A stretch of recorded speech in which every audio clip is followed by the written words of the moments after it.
Bueno, gracias, un gusto, un placer estar aquí con ustedes. Mi nombre es Rogério Camargo, me pueden llamar de Roger, más fácil. Soy director general de B2B y socio de Gabriel desde hace 20 años, ¿no? Entonces, en esos 20 años hemos desarrollado plataformas tecnológicas e implementado en más de 170 grandes clientes y hacemos toda la parte de automatización. Pero mi objetivo no es hacer comercial de B2B, como van a percibir. Básicamente es platicarles un poco de dos cosas que yo veo importante en el mercado y qué gusto estar aquí con mucha gente relacionada al área de compras y de supply chain, porque muchas de las veces esta gente está en bomberazos apagando incendios, resolviendo problemas de planta y a veces no se dan el tiempo de estar haciendo network, de entender un poquito qué viene de innovación y qué tienen en sus áreas, ¿no? Porque en general están muy dentro de su negocio y en general yendo atrás de problemas de las plantas. Sé bien cómo funciona eso, mi hermano es director de compras también en una empresa que se llama de Grupo Total, que se llama Hutchinson. Entonces estoy muy conectado con este mercado también de autopartes. Básicamente la primera cosa que les voy a comentar, principalmente porque hay mucha gente aquí que está relacionada a temas de negociación, de estrategias de compras. Un modelo de negocio que diverge un poco con la mayor parte de los consultores en compras, que siempre están manejando temas de transformación en compras, las fuerzas de Potter, todo ese tema de KPIs, de relación con proveedores, que tenemos que siempre ser agresivos, que tenemos que siempre buscar savings, que nuestras metas están cada año aumentando más, cuando la verdad, la relación que existe entre el proveedor y comprador requiere un poco más de equilibrio. Y por eso espero poder tener material suficiente para poder escribir un libro sobre ese tema, porque lo he investigado y no hay mucha cosa relacionada a eso. Pero es una metodología que se llama Tao de las compras. No sé si ustedes conocen un poco de la filosofía taoísta. Básicamente lo que habla la teoría, la filosofía taoísta es que todas las cosas y los procesos naturales existe un equilibrio y todo está en movimiento.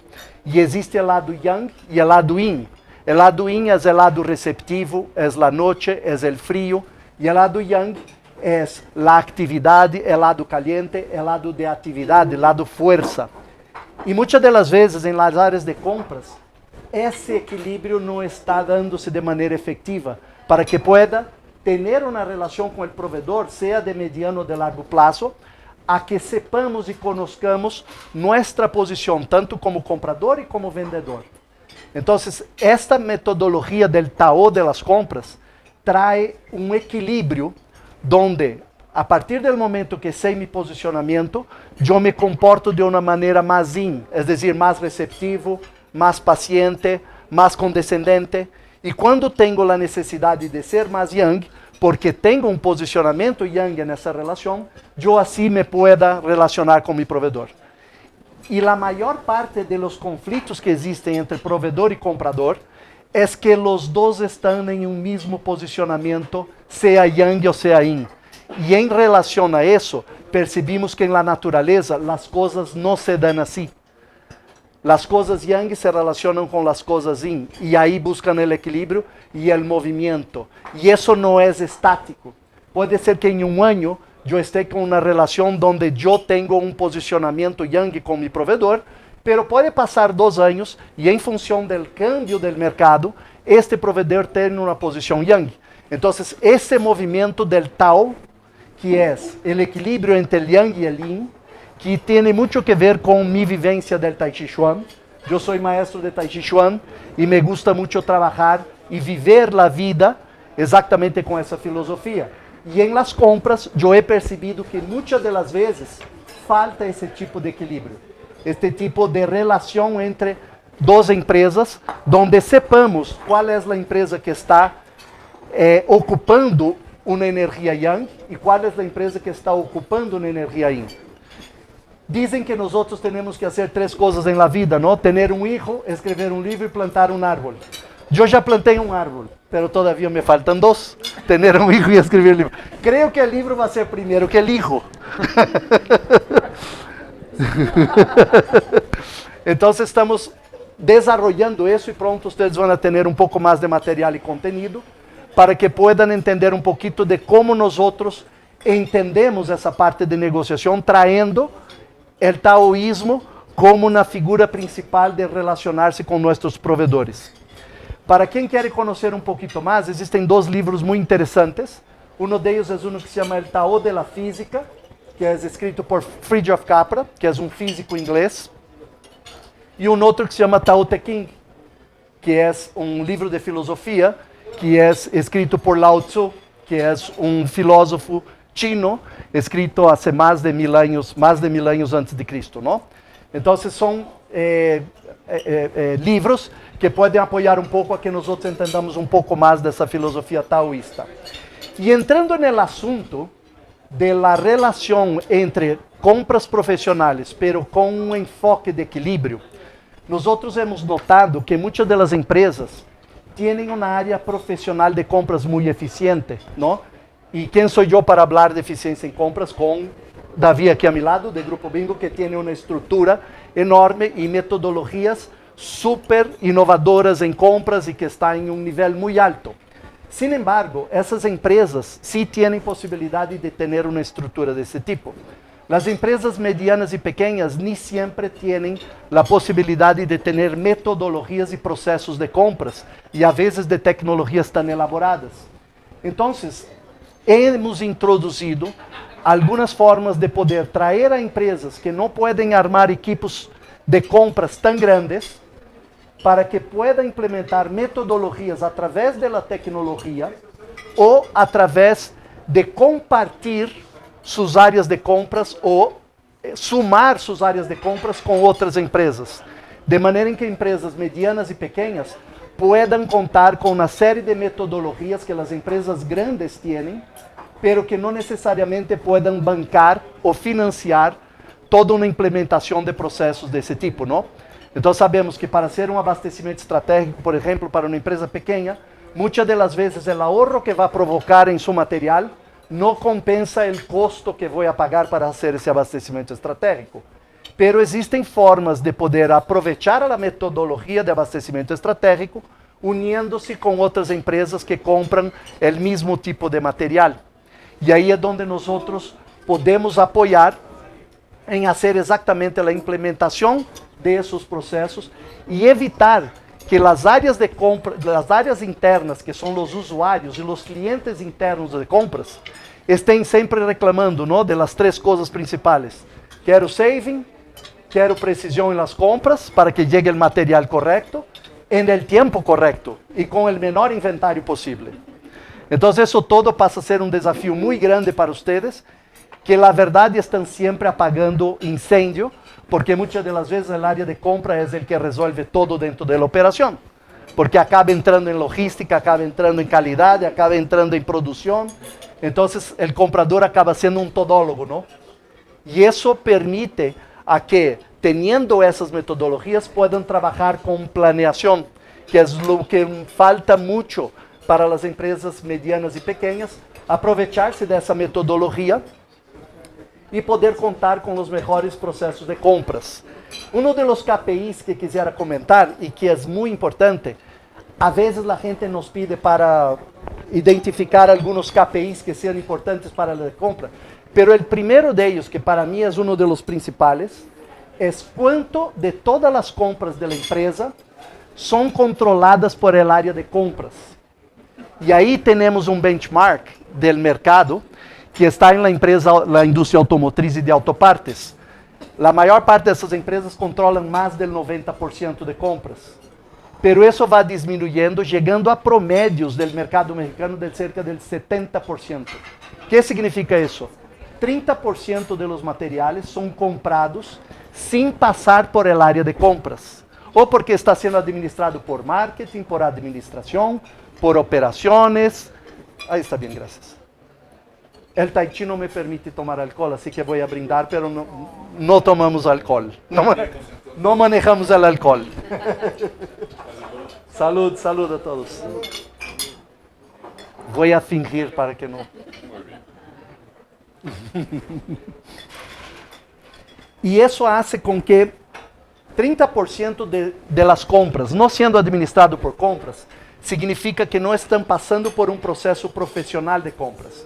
Nosotros tenemos índices que revisamos en la vida real, es decir, no es teoría, nosotros hemos practicado mucho en compras para entender cuánto significa del ahorro perdido en comprar sin aplicar una metodología de compras.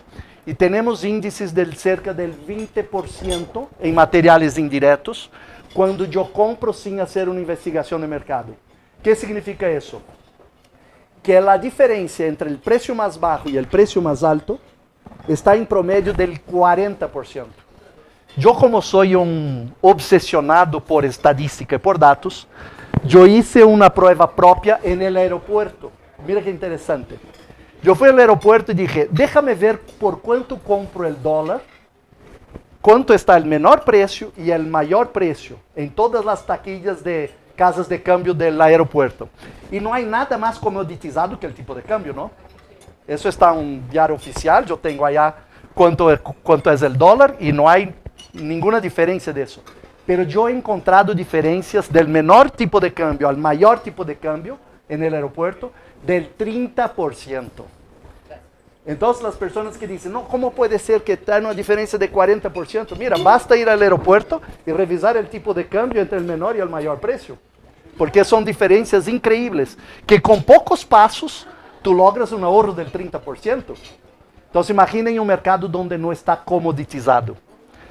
Y una de las cosas que hemos conseguido es exactamente poder colocar un proceso de compras en esos 30% que no son pasados por un área profesional de compras, para poder capturar este 20%. Ahora, ¿cuánto puedo invertir para capturar ese 20%? Pues tiene que ser menos del saving que yo logro, ¿no? Y ahí viene muchas de las cuentas que a veces las compañías no hacen, que es, ¿cuánto puedo comprar sin hacer una cotización? Muchas empresas tienen un número al aire, ¿no? Ah, pues 5,000 pesos, 10,000 pesos, 2,000 pesos. Trabajamos una vez con una compañía, que no voy a decir el nombre, no voy a balconear a nadie, que compraba productos cuya orden de compra fuera menor de $30,000, podían comprar sin hacer una cotización. Entonces imagina, si ponemos 20% en eso, son $6,000 de saving. Obviamente, un proceso de cotización es mucho más barato que eso. Entonces, ¿cuál es el monto mínimo que yo puedo permitir a que las áreas compren sin cotización? Es fácil, basta hacer la cuenta de cuánto cuesta una cotización, poner el límite que yo quiero para poder obtener el saving y saber cuánto es ese valor. Gran parte de las empresas que yo he visitado tienen el valor arriba de lo que debería. Eso significa que muchas de las veces no saben cuánto cuesta hacer una cotización y por eso identifican precios muy altos para que puedan comprar sin un proceso de cotización profesional. Y ahí está, los invito a que ustedes dentro de la compañía de ustedes calculen cuánto cuesta un proceso de cotización y cuál es el nivel mínimo de cotización que ustedes exigen en sus compras de materiales indirectos. Van a espantarse porque van a llegar a la conclusión que esa compra, como me va a generar 20% de saving, debería ser hecha a través de una cotización. Y muchas de las veces ese valor está muy alto. Entonces, vale la pena que conozcan este valor para poder identificar exactamente cuánto es el valor que puedo comprar sin cotización, que muchas empresas llaman de caja chica, de la compra wireless. Entonces, este valor es un valor bastante importante de obtener dentro de la empresa de ustedes. Y ya que están ahí, aprovechan para consultar cuánto es el precio para procesar una orden de compra, desde su elaboración hasta la entrega del material y pago del producto. Ustedes van a tener también un KPI bastante importante para entender si están siendo eficientes en esta área, en la área de operar el proceso, sea con tecnología o sin tecnología, para entender cuánto cuesta procesar una orden de compra. Y ahí tenemos los KPIs, tanto internacionales como nacionales, que pronto podemos pasar para ustedes, para saber en qué nivel ustedes están en términos de costo de compras. Para finalizar, quisiera platicar un poco acerca de um outro desafio importante que han tenido as empresas, que é a parte de pré-requisitos exigidos por el gobierno. Cada vez mais, o governo está lançando processos para fiscalizar as empresas em México e em América Latina. Por quê? Há uma certa deficiência do governo em poder fiscalizar todas as empresas. O que fazem os do governo? Dizem, já que tu eres uma empresa grande, ajuda-me a fiscalizar o pequeno e o mediano, para que tu, em caso de que se relacione com um provedor que esté ilegal, eu pueda cair sobre ti e que tu obligue a tus provedores a que respeitem todos esses pré-requisitos que eu, como governo, los exijo. Empezó muy antes eso con toda la parte de factura electrónica. México ya lleva factura electrónica hace mucho tiempo, pero ahí vino la carta aporte, ahí vino el REPSE, y ahí viene la parte de importación. Entonces, cada vez más el gobierno está colocando exigencias para las empresas grandes compradoras a que fiscalicen su proveedor. Y vamos llegar pronto a temas muy sensibles, como es el caso de trabajo infantil, de lavado de dinheiro, que já estamos vivendo hoje em dia, e principalmente temas de huella de carbono, que é a parte mais de meio ambiente. Então, todas essas partes, ¿a quem crees que toca fiscalizar os provedores em todas essas partes? Compras, verdade? Ou seja, mais uma palomita aí para que os de compras tenham que cumprir e fazer de seu dia a dia também uma certificação, uma fiscalização nisso. E existem processos onde há possibilidade de que não necessitam acompanhar todos os dias o que o governo está solicitando, porque esta relação B2B entre comprador e provedor já pode ser muito bem controlada com material tecnológico que hace com que ustedes cumplan sem ter que incrementar o custo da área de compras. ¿Por quê? Porque os modelos de negócio hoje em dia estão indo para uma eficiência do mercado, onde, a partir do momento que o comprador hace um serviço para o provedor, que o provedor pague por isso, não? É como muitas das vezes as empresas os clientes pedem que tenha ISO 9000 e tu eres obrigado a pagar uma certificadora de ISO 9000 para atender esse cliente. Pero tu estás sendo beneficiado porque estás tendo um produto de qualidade, um processo de qualidade, e isso hace mais ou menos uma certa eficiência do mercado. Pero para que eu, como comprador, tenha que certificar que meus provedores estão fazendo as coisas bem, não está tão eficiente assim. Então, hacemos um modelo onde o provedor pague por isso, porque, na verdade, eu estou fiscalizando, pero cobro del provedor, porque quem deveria certificar isso é o próprio provedor. Então, aí o mercado está começando a ter essas possibilidades, de maneira em que não se concentre dentro da área de compras o custo excessivo de fazer esse tipo de revisão. Les dou como exemplo o tema de REPSE. Muitas das vezes as empresas de outsourcing podem cobrar 10%, 8%, algumas hasta 6% de margem. Pero com todo o trabalho que têm que fazer de recolecção de material, mandar sus documentos, que tenha que fazer uma revisão física, um dos dois lados está tendo que fazer esse trabalho e está incrementando o custo. Se é o provedor, vai estar bajando seu percentual de 6% a 3%, 4%. Se é o comprador, ele vai estar pagando demasiado por este BPO que ele está contratando. Nada mais justo que fazer isso de maneira automatizada e fazer com que isso não tenha nem custo para o provedor e nem custo para o comprador. Ou que seja um custo muito pequeno em função de todo o trabalho que se tenha que fazer. Basicamente era esse o mensagem. Ou seja, eu quisiera depois ter o contato de cada um que vou conseguir para poder passar um pouco de conteúdo sobre esse tema del TAO de las compras e recomendar esses dois livros para que possam ler, porque é uma leitura que ajuda não só no processo de negócio, pero também em nossas vidas.